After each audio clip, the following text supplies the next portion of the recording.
Hi guys, welcome back. അഖിലനാറിയുടെ ഭാര്യ ഒളിച്ചോടി പോയി എന്ന് പറയുന്ന ഒരു വാർത്ത ഭയങ്കരമായിട്ട് ഇപ്പോൾ സോഷ്യൽ മീഡിയയിലൂടെ സർക്കുലേറ്റ് ആയിക്കൊണ്ടിരിക്കുകയാണ്. ആദ്യം തന്നെ ഞാൻ നിങ്ങളുടെ ഒരു കാര്യം പറയട്ടെ. ഇവിടെ ആ ഒരു വ്യക്തി സിനിമയിലോട്ട് കയറിയതും പുള്ളിയെടുത്തുള്ള ഈ ഒരു അടുത്തായിട്ട് കുറേ ഹേറ്റഡും കാര്യങ്ങളൊക്കെ പുള്ളിക്ക് എഗൻസ്റ്റ് ആയിട്ട് കാര്യങ്ങളൊക്കെ ഇങ്ങനെ വരുന്നുണ്ടായിരുന്നു. ആ ഒരു സാധനങ്ങളൊക്കെ മാറ്റി വെച്ചിട്ട് നിങ്ങളൊരു വീഡിയോ കാണുക. കാര്യം എന്ന് വെച്ചാൽ ഇവിടെ ഒരു മനുഷ്യൻ്റെ ജീവിതത്തിൽ പൊട്ടിപ്പൊളിഞ്ഞ് അങ്ങേ അറ്റത്തൊരവസ്ഥയിൽ നിൽക്കുന്നൊരു ടൈമാണ്. ആ സമയത്തും ആ ഒരു ഹേറ്റും കാര്യങ്ങളും വെച്ച് നിങ്ങൾ ഈ ഒരു അവസ്ഥയിൽ പലരും കമന്റ് ബോക്സിലൊക്കെ ഇങ്ങനെ പറയുന്നതായിട്ട് കണ്ടിട്ടുണ്ടായിരുന്നു. ഈ ഒരു സിറ്റുവേഷനിൽ അങ്ങനെ ആരും കാണിക്കാണ്ടിരിക്കുക എന്നുള്ളത് മാത്രമേ എനിക്ക് പറയാനുള്ളൂ. കാര്യം എന്ന് വെച്ചാൽ ഇതിപ്പോൾ ഈ ഒരു ഹേറ്റ് പറയുമ്പോൾ പോലും ആ ഒരു വ്യക്തി കഷ്ടപ്പെട്ട് അധ്വാനിച്ചിട്ട് തന്നെയാണ് സിനിമയിലോട്ട് എത്തിയിട്ടുള്ളത്. ബാക്കി ഈ പറയുന്ന നെപ്പോ കിഡ്സിനെ പോലെ അച്ഛൻ സിനിമയിലാണെന്നുള്ള ഒരു തസ്തികയിൽ കയറി വന്നേക്കുന്ന ആളല്ല. സ്വന്തമായിട്ട് പണിയെടുത്ത് കഷ്ടപ്പെട്ട് തൻ്റെ കഴിവുകൊണ്ട് തന്നെയാണ് സിനിമയിലോട്ട് കയറി വന്നിട്ടുള്ളത്. ഓക്കെ, അപ്പം ആ ഒരു വ്യക്തി സിനിമ വരെ എത്തി. ഈ കമന്റ് ബോക്സിൽ പറയുന്ന ആൾക്കാർ എപ്പോഴും അവിടെ ഇരിക്കുന്നത് എന്നുള്ള കാര്യങ്ങൾ നിങ്ങൾ ആലോചിച്ച് വെക്കുക. ഓക്കെ, എന്തോ ആയിക്കോട്ടെ. ഇനിയിപ്പോൾ വന്നേക്കുന്ന സംഭവങ്ങൾ നമുക്കൊന്ന് നോക്കാം. പ്രമുഖ കണ്ടന്റ് ക്രിയേറ്റർ അഖിലനാറിയുടെ ഭാര്യ മേഘ ഒരു പ്രൈവറ്റ് ബസ് കണ്ടക്ടറിനൊപ്പം ഒളിച്ചോടി. അപ്പോൾ സംഭവം ഉള്ളതാണല്ലേ, ഏതോ ബസ്സുകാരൻ്റെ കൂടെയാണ് അവൾ പോയത്. പക്ഷെ ഞാൻ അവരുടെ ഇൻസ്റ്റാഗ്രാം പ്രൊഫൈലിൽ നോക്കുന്ന സമയത്തൊക്കെ അങ്ങോട്ടും ഇങ്ങോട്ടും രണ്ടാളുകളും ഫോളോ കാര്യങ്ങളൊക്കെ ചെയ്തിട്ടുണ്ടായിരുന്നു. ഇവർ ഇത്രയും നാൾ ഒരുമിച്ച് ചെയ്തിട്ടുണ്ടായിരുന്ന വീഡിയോസ് കാര്യങ്ങളൊക്കെ സ്റ്റിൽ അതുപോലെ തന്നെ അവിടെ കിടപ്പുണ്ട്. ഇവരുടെ കൊളാബറേഷൻ വീഡിയോസ് ആണെങ്കിലും ഈ പ്രൊമോഷൻ്റെ വീഡിയോസ് ആണെങ്കിലൊക്കെ തന്നെ അതുപോലെ തന്നെ അവിടെ കിടപ്പുണ്ടായിരുന്നു. പിന്നെ ഈ ഷൈൻ കെ പ്രസൻ എന്ന് പറയുന്ന ഈ ഒരു വ്യക്തിയുടെ കമന്റ് ആണ് ഇപ്പോൾ ഭയങ്കരമായിട്ട് സർക്കുലേറ്റ് ആയിക്കൊണ്ടിരിക്കുന്നത്. ഫേസ്ബുക്കിലാണെങ്കിലും ഓരോ പേജസിലൊക്കെ വന്നുകൊണ്ടിരിക്കുന്നത്. സത്യമാണ്, സംഭവം നടന്നിട്ട് ഇപ്പോൾ 2 ദിവസമായി. അവൾ പന്തളം പൂഴിക്കാട് സ്വദേശിയായിട്ട് ഉള്ള ബസ് ഡ്രൈവർ അനൂപ് എന്ന ആളുടെ കൂടെയാണ് പോയത്. 2 കൂട്ടരെയും നൂർനാട് പോലീസ് വിളിപ്പിച്ചിട്ടുണ്ടായിരുന്നു. അവൾ പറയുന്നത് അവന് വേറെ ഗേൾസ് ആയിട്ട് അഫെയർ ഉണ്ട്, അതുകൊണ്ട് അവൾക്ക് അവനോടൊപ്പം പറ്റില്ല, അതുകൊണ്ട് അവൾ വേറെ ആളുടെ കൂടെ പോകുന്നു എന്നാണ്. അങ്ങനെ 2 കൂട്ടരും അവരുടെ വഴിക്ക് പോയി എന്നാണ് നൂർനാട് പോലീസ് സ്റ്റേഷനിൽ നിന്നും അറിയാൻ സാധിച്ചത്. ഇത് സത്യമാണെന്നുണ്ടെങ്കിൽ ഒരിക്കലും ഇത്തരത്തിൽ ഇപ്പം ആ ഒരു വ്യക്തിക്ക് മറ്റൊരു അഫെയറോ കാര്യങ്ങളൊക്കെ ഉണ്ടോന്നൊക്കെ അങ്ങനത്തെ സംഭവങ്ങളൊക്കെ അറിഞ്ഞിട്ടാണെന്നുണ്ടെങ്കിൽ നിങ്ങൾ സോഷ്യൽ മീഡിയയിലൂടെ നിൽക്കുന്ന ആൾക്കാരാണ് അല്ലേ. സോഷ്യൽ മീഡിയയിലൂടെ പബ്ലിക്കിലോട്ട് നമ്മളുടെ ഈ പറഞ്ഞ റിലേഷൻഷിപ്പ് സ്റ്റാറ്റസും കാര്യങ്ങളൊക്കെ പബ്ലിക്കാക്കി വെക്കുമ്പോഴത്തേക്കിന് ഇത്തരത്തിലുള്ളൊരു സിറ്റുവേഷൻ ഉണ്ടാകുമ്പോഴത്തേക്കിന് ഇതിൻ്റെ ഇമ്പാക്ട് എത്രത്തോളം ഉണ്ടെന്നൊക്കെ മുമ്പ് തന്നെ എത്രത്തോളം ആളുകളുടെ വിഷയങ്ങൾ സോഷ്യൽ മീഡിയയിൽ ചർച്ച ചെയ്യാറുള്ളതാണ്. ഈ പറയുന്ന കല്യാണത്തിന് ശേഷമുള്ള ഒളിച്ചോട്ടും ഈ പറയുന്ന അവീതം അങ്ങനെ കുറേ സംഭവങ്ങളായിട്ട് എന്തോരം കാണാറുള്ളതാണ്. ഇപ്പം ഇവിടെ ഈ ഒരു കേസിലാണെങ്കിലും ഓക്കെ, ആ ഒരു വ്യക്തിക്ക് മറ്റൊരു അഫെയർ ഉണ്ടെന്നുണ്ടെങ്കിൽ ലീഗലി ഇപ്പം ആ ഒരു വ്യക്തിയുടെ ഒപ്പം താമസിക്കാൻ പറ്റില്ല, കാര്യം ആൾക്ക് വേറെ അഫെയർ ഉണ്ട്. അപ്പം അങ്ങനെ ഉണ്ടെങ്കിൽ ലീഗലി ഇപ്പോൾ ഡിവോഴ്സ് ചെയ്തിട്ട് അങ്ങനെ പോവുക കാര്യങ്ങളൊക്കെ ചെയ്യുകയാണെങ്കിൽ പിന്നെ വലിയ പ്രശ്നമോ കാര്യങ്ങളൊന്നുമില്ല. ഇത് മൊത്തം ആളുകളുടെ മുന്നിൽ നാണം കെട്ട് അങ്ങനത്തെ ജീവിതത്തിലൂടെ അല്ല ഇപ്പോൾ പൊക്കോണ്ടിരിക്കുന്നത്. ഇങ്ങനെ ചെയ്യുമ്പോഴത്തേക്കിന് നാട്ടുകാർക്കും വീട്ടുകാരുടെ മുന്നിലെല്ലാം നാണക്കേട് ഉണ്ടാക്കിയിട്ട് നിങ്ങൾക്ക് മാത്രമല്ല വീട്ടുകാർക്കൊക്കെ തന്നെ നാണക്കേടൊക്കെ ഉണ്ടാകുന്നൊരു പരിപാടിയല്ലേ. ഇതിൻ്റെ ആയിട്ട് വേറൊരാൾ കമൻറ്റ് ഇട്ടിട്ടുണ്ട്. ഉള്ളതാണ്, എൻ്റെ വീടിൻ്റെ അടുത്തുള്ള ഒരു KSRTC ഡ്രൈവർക്കൊപ്പമാണ് വന്നത്, 2-3 ദിവസമായി എന്ന് പറഞ്ഞ ഒരാൾ ഇട്ടിട്ടുണ്ടായിരുന്നു. ഇവിടെ പ്രൈവറ്റ് ബസ്സിലെ ആളുടെ ഒപ്പമെന്ന് പറയുന്നുണ്ട്. പിന്നെ അതാണ് അടുത്ത ആൾ പ്രൈവറ്റ് ബസ് ഡ്രൈവർ പന്തളത്ത് പൂഴിക്കാട് ഉള്ളതെന്ന് പറയുന്നുണ്ട്. KSRTC ഡ്രൈവർ ആണെന്ന് പറയുന്നുണ്ട്. മിനിഞ്ഞാന്ന് നൈറ്റ് 10:30 ആയപ്പോൾ പഠിക്കാനുണ്ടെന്ന് പറഞ്ഞു അവൾ. സോ ആ സെലിബ്രിറ്റി കിടക്കാൻ പോയി. അവൾ ഒരു 4 പെട്ടി ബാഗും തുണിയും മണിയുമായിട്ട് ഒരു ബസ് ഡ്രൈവറിൻ്റെ കൂടെ ചാടി. ഇന്ന് രാവിലെ അറിഞ്ഞ് ഇവിടെ അവൻ്റെ പേഴ്സണൽ കാര്യം പറയണോ വേണ്ടേ എന്ന് കുറേ ആലോചിച്ചു. പക്ഷേ പല പോസ്റ്റുകളും എല്ലാവരും ഇടുന്നത് കൊണ്ട് ഒരു ക്ലിയർ പിക്ചർ തരാൻ വേണ്ടി ഇട്ടതാണ്.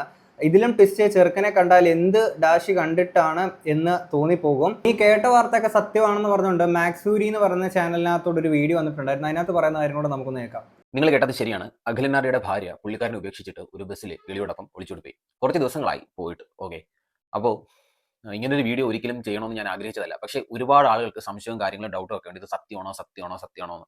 ഓക്കെ, ശരിക്കും ഇത് സത്യമായിട്ടുള്ളൊരു കാര്യം തന്നെയാണ്. കുറച്ച് ദിവസമായി ഭാര്യ പോയിട്ട് പുള്ളിക്കാരന് പോലും അറിയാൻ പാടില്ല എന്തിനാണ് അവൾ പുള്ളിനെ ഇട്ടിട്ട് പോയെന്നുള്ളൊരു കാര്യം. ഓക്കെ, അത്യാവശ്യം നല്ല ഫാമിലിയിലുള്ളൊരു കൊച്ചായിരുന്നു. പുള്ളിക്കാരിൻ്റെ അമ്മ ടീച്ചറും അച്ഛൻ അഡ്വക്കേറ്റും ഒക്കെ ആയിരുന്നു. നമ്മൾ കണ്ടതാണ്. വിവാഹം അടക്കം വലിയ ഗ്രാൻഡായിട്ടുള്ള വിവാഹവും കാര്യങ്ങളൊക്കെ ആയിരുന്നു. പുള്ളിക്കാരി വിവാഹം കഴിഞ്ഞിട്ട് എന്തോ കോഴ്സ് പഠിക്കണമെന്ന് പറഞ്ഞു. അങ്ങനെ അഖിൽ ആ കോഴ്സിന് കൊണ്ട് ചേർത്തു. പുള്ളിക്കാരൻ ഇന്നും കൊണ്ടാക്കാനും വിളിച്ചുകൊണ്ടിരാനും പറ്റത്തില്ല. പുള്ളിക്കാരൻ അത്യാവശ്യം ഒരു സെലിബ്രിറ്റി സ്റ്റാറ്റസ് ഒക്കെ ഉള്ള വ്യക്തി തന്നെയാണ്. അപ്പോൾ പോകുന്നതും വരുന്നതൊക്കെ ബസ്സിലാണ്. സോ ബസ്സിലെ കിളിയുണ്ടല്ലോ, കണ്ടക്ടർ കിളി, ആ സെറ്റ് പുള്ളിക്കാരനുമായിട്ട് ഇഷ്ടത്തിലാവുന്നു. പുള്ളിക്കാരനുമായിട്ട് ഒളിച്ചോടി പോകുന്നു. വിവരം അഖിൽ അറിയുന്നു. ആദ്യം അഖിൽ പേടിച്ചു തോന്നുന്നു കേട്ടോ. ശരിക്കും പറഞ്ഞാൽ ഇനി അവളെന്തെങ്കിലും കടുങ്കൈ ചെയ്തു, ശരിക്കും എന്താണ് പറ്റിയെന്നൊന്നും അറിയാതെ അഖിൽ നേരെ സ്റ്റേഷനിൽ കൊണ്ടുപോയിട്ട് കംപ്ലൈൻറ്റ് കൊടുക്കുകയാണ് ഇവളെ കാണാനില്ലെന്ന് പറഞ്ഞിട്ട്. പിന്നെ തിരിച്ചു വന്ന് വീട്ടിൽ വന്നിട്ട് CCTV ഫുട്ടേജും കാര്യങ്ങളൊക്കെ നോക്കിയപ്പോൾ ഇവൾ ബാഗ് എടുത്തിട്ട് അവനുമായിട്ട് കയറി പോകുന്ന കാഴ്ചയാണ് കണ്ടത്. ആ ഒരു മാനസികാവസ്ഥ നിങ്ങളൊന്ന് ചിന്തിച്ച് നോക്കണം കേട്ടോ. അപ്പോൾ അഖിലിൻ്റെ കുറച്ച് നാൾ മുമ്പ് ഈ പറഞ്ഞത് ഉള്ളതാണെന്നുണ്ടെങ്കിൽ അങ്ങനെ അറിയേണ്ടി വരും. സ്റ്റേഷനിൽ പോയിട്ട് കാണുന്നില്ല എന്ന് പറഞ്ഞ് കംപ്ലൈൻറ്റ് കൊടുക്കേണ്ടതായിട്ട് വരുന്നു. പിന്നീട് CCTV നോക്കുമ്പോൾ ഇങ്ങനെയൊക്കെ അറിയാമെന്ന് പറയുമ്പോൾ ആൻഡ് ഇതിനകത്ത് ഈ പുള്ളി തന്നെ പറയുന്നുണ്ടായിരുന്നു, പുള്ളിക്കാരി ഭയങ്കര ഇമ്മച്ചുവേർഡ് ആയിട്ടുള്ള ഒരു ക്യാരക്ടറാണ്, വീട്ടുകാർക്ക് പോലും ഇപ്പോൾ ഇനി താല്പര്യമില്ല, പുള്ളിക്കാരുടെ ഈ മേഘ എന്ന് പറഞ്ഞ ഒരു ലേഡി എടുത്ത് വലിയ താല്പര്യം ഇല്ലാത്തുള്ള രീതിയിലാണ് ഇപ്പോൾ നിൽക്കുന്നത് എന്നുള്ള കാര്യങ്ങളൊക്കെ ഈ ഒരു വീഡിയോക്കകത്ത് ഈ ഒരു വ്യക്തി പറയുന്നുണ്ടായിരുന്നേ. ഒരുത്തനെ ഇഷ്ടമാണെങ്കിൽ പ്ലീസ് ആര് എതിർപ്പാണ് എന്ന് പറഞ്ഞാലും അയാളെ കെട്ടാൻ ശ്രമിക്കുക, അല്ലാതെ എല്ലാം ഉണ്ടായിട്ട് വേറെ ഒരുത്തിനെ കെട്ടി ലാസ്റ്റ് അവൻ്റെ ജീവിതം ഇല്ലാതെ ആക്കരുത്. ഒരുപാട് സ്വപ്നം കണ്ടിട്ടാകും ഒരാൾ കല്യാണം കഴിക്കുന്നത്, അതും കഴിഞ്ഞ് അവൻ്റെ ഡാഷ് അടിച്ചിട്ട് വേലി ചാടുന്നത് ഒക്കെ തന്തയില്ലായ്മയാണ്. സോ ആണായാലും പെണ്ണായാലും ഇതൊക്കെ ഓർക്കുന്നത് നല്ലതാണ്, ജീവിതകാലം മുഴുവൻ അതൊരു ട്രോമയാകും. ഇത് പറയുമ്പോഴും കല്യാണത്തിന് മുന്നേ വേറൊരാളുടെ അടുത്ത് ഇഷ്ടം ഉണ്ടായിരുന്നു ഈ ഒരു സാധനങ്ങൾ പറയുമ്പോൾ പോലും ആണെങ്കിൽ ഇവരുടെ ലവ് മാരേജ് ആയിരുന്നു. അതിനെപ്പറ്റി അഖിലനാർഡി പറയുന്നതായിരുന്നു നമുക്ക് കേൾക്കാം. നിങ്ങളുടെ ലവ് മാരേജ് ആണോ? ലവ് മാരേജ് ആയിരുന്നു. എങ്ങനെയാണ് ഇത്ര ഷൈ ആയിട്ടുള്ളത്? എനിക്കത് അറിയായിരുന്നു. ചാറ്റ് ചെയ്യുന്നതിന് ഷൈ വേണ്ടല്ലോ. അവിടെ ഒരു മടി ഉണ്ടായില്ല. എവിടെ വെച്ചാ മേഘനെ കണ്ടേ? അത് എന്റെ വീടിനടുത്ത് തന്നെയാണ് വീട്. ഞങ്ങള് അത് ഈ പറഞ്ഞ ഞങ്ങൾ മിണ്ടുന്നതിന് മുമ്പ് ഞാൻ അങ്ങനെ അവളെ കണ്ടിട്ടില്ല. എനിക്കൊന്ന് അവർ അച്ഛനെ കണ്ടുണ്ട്. അച്ഛനെ എനിക്കറിയാം. അപ്പൊ മിണ്ടിയതിന് ശേഷമാണ് അറിയുന്നത് ഇന്ന ആളുടെ. അല്ല, മിണ്ടണെങ്കിൽ ആദ്യം എവിടെയാ കണ്ടേ? സോഷ്യൽ മീഡിയയിൽ. ഓ, സോഷ്യൽ മീഡിയയിലൂടെ കണ്ടിട്ട് ചാറ്റിംഗ് തുടങ്ങി. ചാറ്റ് ചെയ്തു. ഓക്കെ. പിന്നെ ഫോൺ വിളിച്ചു. അങ്ങനെ കുറച്ചുകൂടെ അടുത്തു. പിന്നെ വിചാരിച്ചു ഒരുപോലെ പോവാം. അങ്ങനെ വീട്ടിൽ പറഞ്ഞു. ആദ്യം കുറച്ച് ഇതൊക്കെ ഉണ്ടായത്, പക്ഷെ നല്ലത് പിന്നെ അവർക്ക് മനസ്സിലായി ഇങ്ങനൊരു സംഭവം ഉണ്ടെന്ന്. അപ്പൊ രണ്ട് വീട്ടുകാർക്ക് ഓക്കെ ആയി. പിന്നെ അവർ സംസാരിച്ചു. അങ്ങനെ അവസാനം ഒരു കല്യാണത്തിൽ എത്തിച്ചു. മേഘയുടെ ക്യാരക്ടർ എങ്ങനെയാ? ഇതേപോലെ എത്ര ഇൻട്രോവേർട്ട് ആണോ? അവളും കുറച്ച് ഇൻട്രോവേർട്ട് ആണ്. അവർ ഈ പറഞ്ഞോട്ട് ഫിയറും കാര്യങ്ങളൊക്കെ ഉണ്ട്. പക്ഷെ കുറെ കൂടെ ധൈര്യശാലിയാണ്. ഈ പറഞ്ഞ ഗേൾസ് കുറച്ചുകൂടെ സ്മാർട്ടാണ്, കാര്യങ്ങളൊക്കെ നല്ല ചെയ്തോളൂ. അപ്പോ മേഘ ഇപ്പുറത്തെ സൈഡിൽ നല്ല സ്മാർട്ടായിട്ട് നിൽക്കുന്നത് കൊണ്ട് തന്നെ മേഘയില് എന്തെങ്കിലും കൊണ്ട് തന്നെ മേഘ മാക്സിമം അഖിലിനെ പുഷ് ചെയ്യാൻ നോക്കുന്നുണ്ട്, ഫുൾ ബാക്ക് സപ്പോർട്ട് നൽകിക്കൊണ്ട്, അല്ലേ? ആ ഒരു എനർജി ലെവലിലാണ് അഖിൽ എനിക്കിപ്പോ തോന്നുന്നു കുറച്ചും കൂടെ ഒന്ന് ബൂസ്റ്റ് ആവാൻ പറ്റും, അല്ലേ, ആവാൻ പറ്റുന്നത്. ഓക്കെ. ഇപ്പം അഖിലിന് ഇപ്പൊ സിനിമയിലേക്കും കൂടെ, പക്ഷേ ആ ഒരു വ്യക്തി ഇങ്ങനെ ബൂസ്റ്റ് ചെയ്യാനൊക്കെ ഇപ്പം നിലവിൽ കൂടെ ഇല്ലാത്ത പോലത്തെ ഒരു സിറ്റുവേഷൻ ആണ്. കാര്യം എന്ന് വെച്ചാൽ പുള്ളിയുടെ ഓൾറെഡി മഹാരാജാസ് എന്ന് പറഞ്ഞ ഈ ഒരു സിനിമ അത്ര വലിയ വിജയമായിരുന്നില്ല. ആ സിനിമയുടെ ആ ഒരു അത്ര വിജയം ആവാത്തതിൻ്റെ ഡെസ്ക് ഓൾറെഡി ഇരിപ്പുണ്ട്. കുറേ തന്നെ അശ്വന്ത് ഗോക്കും പുള്ളിയായിട്ടുള്ളൊരു ക്ലാഷ്, ഒരു റിവ്യൂ ഒക്കെ പറഞ്ഞിട്ട് അങ്ങോട്ടും ഇങ്ങോട്ടും ഇടയ്ക്ക് സോഷ്യൽ മീഡിയയിൽ അതും ഇങ്ങനെ ചർച്ചയാവുന്നുണ്ടായിരുന്നു. പോരാ തന്നെ അതിൻ്റെ പുറത്ത് കുറേ ഹേറ്റ് കാര്യങ്ങളൊക്കെ വന്ന് ഓൾറെഡി മനുഷ്യൻ തകർന്നിരിക്കുകയായിരുന്നു. അതിൻ്റെ പുറത്ത് ഇങ്ങനൊരു കാര്യം കൂടെ കേൾക്കേണ്ടി വരുമ്പോഴത്തേക്കിന് അതൊക്കെ സഹിക്കാന്ന് പറഞ്ഞു കഴിഞ്ഞാൽ ഭയങ്കര ഇതായിട്ടുള്ളൊരു കാര്യമാണ്. ആൻഡ് മേഘ ആ ഒരു ലേഡി ആണെങ്കിൽ ഇനിയിപ്പോൾ സ്വന്തം കാര്യം ഇതാക്കാൻ വേണ്ടിയിട്ട് ഇത്തരത്തിൽ ആ അഖിലനാർഡിക്ക് ഇത്തരത്തിൽ മറ്റു ബന്ധങ്ങളുണ്ടെന്നൊക്കെയുള്ള സ്വയം ന്യായീകരിക്കാൻ വേണ്ടിയിട്ട് പറയുന്നുള്ള രീതിയിലൊക്കെ ആ ഒരു വീഡിയോ ഇട്ടേക്കുന്ന ഒരു പുള്ളി അതിനകത്ത് സംസാരിക്കുന്നുണ്ടായിരുന്നു. പറയുന്ന ബാക്കി കാര്യം കൂടെ കേൾക്കാം.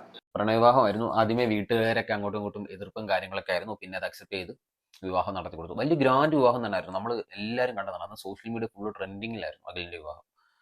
പുള്ളിയുടെ മാനസികാവസ്ഥ ശരിക്കും പറഞ്ഞാൽ നമ്മൾ ചിന്തിക്കുന്നതിൽ അപ്പുറമായിരിക്കും. കാരണം ഒരുപാട് സ്നേഹിച്ച് വിവാഹം കഴിച്ച ഭാര്യ, അതും വെറും ഒരു കച്ചറ ഒരുത്തൻ. അവന് ഈ സ്ത്രീ വിഷയത്തിലൊക്കെ ഭയങ്കര തൽപരകക്ഷിയാണെന്നൊക്കെയാണ് ശരിക്കും പറഞ്ഞാൽ അറിയാൻ കഴിഞ്ഞത്. ശരിക്കും നമ്മുടെ നാട് ഇത് എങ്ങോട്ടാണ്? കുറച്ചാൾ മുമ്പ് ഷഹല പോയി, അതിനു മുമ്പ് രഞ്ജീഷിന്റെ ഭാര്യ പോയി, ഇതേ ഇപ്പം അഖിലനാടിയുടെ ഭാര്യ പോയി. ഇതെന്താണ് ശരിക്കും ഇവിടെ നടക്കുന്നത്? എന്താണ് ശരിക്കും നമ്മുടെ നാട്ടിൽ നടക്കുന്നത്? എൻ്റെ പൊന്ന് സ്ത്രീകളെ, നിങ്ങൾക്ക് ഇങ്ങനൊരു റിലേഷൻഷിപ്പോ കാര്യങ്ങളോ ഒക്കെ ഉണ്ടെന്നുണ്ടെങ്കിൽ അത് വിവാഹത്തിന് മുന്നേ അങ്ങ് പറയാൻ വേണ്ടിയിട്ട് ശ്രമിക്കുക. അല്ലാതെ വിവാഹം കഴിച്ചു കഴിഞ്ഞ് മറ്റൊരുത്തിൻ്റെ ജീവിതവും കൂടെ ഇല്ലാതാക്കി അവനെ മുമ്പിച്ചിട്ട് പോകുമ്പോൾ തകരുന്നത് അവൻ്റെ ലൈഫാണ്. അത് സ്ത്രീകളെ നിങ്ങളൊന്നും മനസ്സിലാക്കി വെച്ചാൽ നന്നായിരിക്കും. ഓക്കെ, ഒന്നും മനസ്സിലാക്കി വെച്ചാൽ നന്നായിരിക്കും. ഇനിയിപ്പോൾ അവൾ കടന്ന് ഓരോ ഇല്ലാത്ത ന്യായങ്ങളും കള്ളങ്ങളും ഒക്കെ പറയുമായിരിക്കും. അഖിൽ അങ്ങനെയാണ് ഇങ്ങനെയാണ്, അഖിലിന് പരസ്ത്രീ ബന്ധം ഉണ്ടെന്നൊക്കെ പറയുമായിരിക്കും. അതൊക്കെ അവളുടെ നിലനിൽപ്പിന് വേണ്ടി പറയുന്ന കാര്യങ്ങളാണ്. ഇനിയിപ്പോൾ എന്തായാലും അവളെ വീട്ടുകാർക്ക് പോലും വേണ്ടെന്നാണ് എനിക്കറിയാൻ കഴിഞ്ഞത്. കാരണം അവളുടെ വീട്ടുകാർ അത്യാവശ്യം നല്ല വെൽ സെറ്റിൽഡ്. ഞാൻ പറഞ്ഞില്ല, അമ്മ ടീച്ചർ, അച്ഛൻ അഡ്വക്കേറ്റ് ഒക്കെ ആകുമ്പോൾ തന്നെ അത്യാവശ്യം സെറ്റാണ്. സോ ഇനി അവൾ മടങ്ങി വന്നാൽ പോലും അവർക്ക് വേണ്ടെന്നാണ് അവർ പറയുന്നത്. ഈ ഒരു കോളനി ആയിട്ടുള്ള ഒരുത്തിനോടാണ് പോകുന്നതാണ് അറിഞ്ഞത്. സോ അങ്ങനെയുള്ള ഒരുത്തിനോടൊക്കെ പോയി കഴിഞ്ഞാൽ ഇവിടെ ലൈഫ് ഇനി എന്താകും എന്നുള്ളത് നമുക്ക് ചിന്തിച്ചറിയണം. അവൾ പോയി. കാരണം അഖിലിനെ നമുക്കറിയാം, നേവിയിലുള്ള ജോലി ഉപേക്ഷിച്ച് ഇതാണ് ഇത്. ഇപ്പം ഇങ്ങനെ ഒരു പ്രോപ്പറായിട്ടുള്ള രീതിയിൽ കല്യാണം ഇപ്പം ഒരുമിച്ച് ജീവിക്കാൻ താല്പര്യം ഇല്ല എന്നുണ്ടെങ്കിൽ പലരും ഡിവോഴ്സ് ആവുന്ന പല കാരണങ്ങളാണ്. അതിനകത്ത് ഭർത്താവ് കൂടുതൽ സ്നേഹം കാണിക്കുന്നു, അമിത സ്നേഹം കാണിക്കുന്നു എന്നൊക്കെ പറഞ്ഞുകൊണ്ട് തന്നെ പല ആളുകളും ഡിവോഴ്സ് ഒക്കെ ചെയ്യാറുണ്ട്. അങ്ങനെ ഇപ്പോൾ പ്രത്യേകിച്ചൊരു അതായത് ഇതൊക്കെ ഒരു കാരണമാണെന്നല്ല നമുക്ക് ചിന്തിച്ചു പോകുന്ന തരത്തിലുള്ള ചില വിഷയങ്ങളുണ്ട്. അപ്പോൾ അങ്ങനെയുള്ള രീതിയിൽ തന്നെ ആൾക്കാർ ഡിവോഴ്സ് ചെയ്യുന്നുണ്ട്. അപ്പം നിങ്ങൾക്ക് വേണമെങ്കിൽ അങ്ങനെ ഒരു ഇതാണെന്നുണ്ടെങ്കിൽ അവിടെ ലീഗലി ഡിവോഴ്സ് ചെയ്തിട്ട് അങ്ങനെ വേണമെങ്കിൽ പോകാമായിരുന്നു അല്ലേ.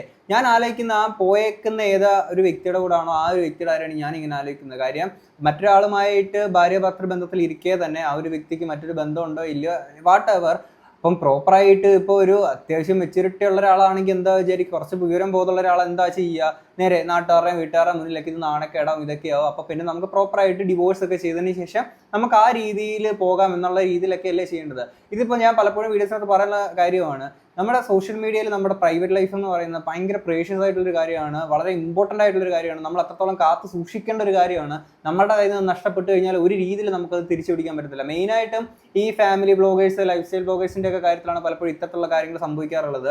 ഫാമിലി ബ്ലോഗേഴ്സിൻ്റെ മെയിൻ കണ്ടന്റ് തന്നെ അവരുടെ ഫാമിലിക്കകത്ത് നടക്കുന്ന അവരുടെ പ്രൈവറ്റ് മൊമെന്റ്സ് എക്സ്പോസ് ചെയ്യുക എന്നുള്ള അത് തന്നെയാണ് അവരെ സെൽ ചെയ്യുന്ന അവരുടെ കണ്ടന്റുകൾ എന്ന് പറയുന്നത്. അല്ലാത്ത ആൾക്കാർ പബ്ലിക്കിലോട്ട് നമ്മൾ ഇത്തരത്തിൽ നമ്മളെ റിലേഷൻഷിപ്പ് സ്റ്റാറ്റസ് ഒക്കെ ഇങ്ങനെ ആക്കുന്ന സമയത്തേക്കിന് മനസ്സിലാക്കുക ഓൾറെഡി പബ്ലിക്കാണ്. ഇപ്പം രണ്ടുപേർ തമ്മിലുള്ള റിലേഷൻഷിപ്പിന്റെ ഇടയിലോട്ട് ഒരിക്കലും ഒരു തേർഡ് പേഴ്സൺ കടന്നു വരാൻ പാടില്ല.